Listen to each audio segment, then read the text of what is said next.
भारतीयों की net financial savings में बीते 2 साल के दौरान काफी कमी आई है।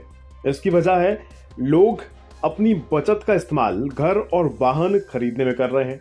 इससे भारतीयों पर कर्ज का बोझ भी बढ़ गया है। हालांकि अभी भी कई प्रमुख अर्थव्यवस्थाओं के मुकाबले भारतीय परिवारों की कर्ज चुकाने की क्षमता ज्यादा है।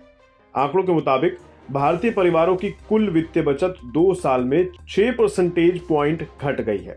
2023 में ये जीडीपी के 5.1% के बराबर रह गई है, जबकि 2020-21 में भारतीयों की नेट फाइनेंशियल सेविंग 11.5% थी। बीते साल में ये अपने लॉन्ग टर्म एवरेज 7 से 7.5% से भी नीचे आ गई है। इसकी वजह घरों की उधारी में बढ़ोतरी है, जो 2022 में 3.8% के मुकाबले 2023 में बढ़कर 5.8% हो गई है। इसके बावजूद भारत का डेट सर्विस रेशियो प्रमुख अर्थव्यवस्थाओं में सबसे कम है।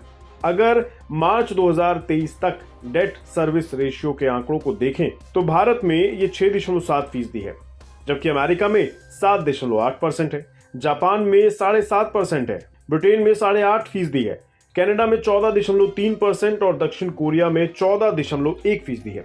यह अनुपात किसी भी परिवार की लोन चुकाने की क्षमता के अनुपात को मापता है। इस मोर्चे पर हालात कंट्रोल में होने के बावजूद भारत के लिए चिंता की एक बात यह है कि देश में घरेलू कर्ज दूसरी उभरती अर्थव्यवस्थाओं के मुकाबले कहीं ज्यादा है। भारत के डेट सर्विस रेशियो को कैलकुलेट करने के लिए आरबीआई ने 12 प्रमुख कमर्शियल बैंकों के रिटेल लोन के आधार पर सर्वे किया है।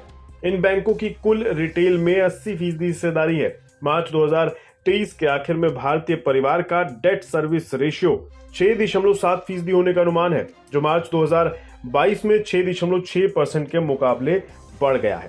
लेकिन मार्च 2021 में 6.9% से भी ये अभी कम है। वित्तीय देनदारियों में हालिया इजाफे के बावजूद भारतीय परिवारों का जीडीपी के मुकाबले कर्ज उभरती अर्थव्यवस्थाओं के औसत 48.3% के नीचे बना हुआ है। ब्याज दरों के 6.7% से बढ़कर 8.5% होने तक भी इसके इस औसत से कम रहने का अनुमान है।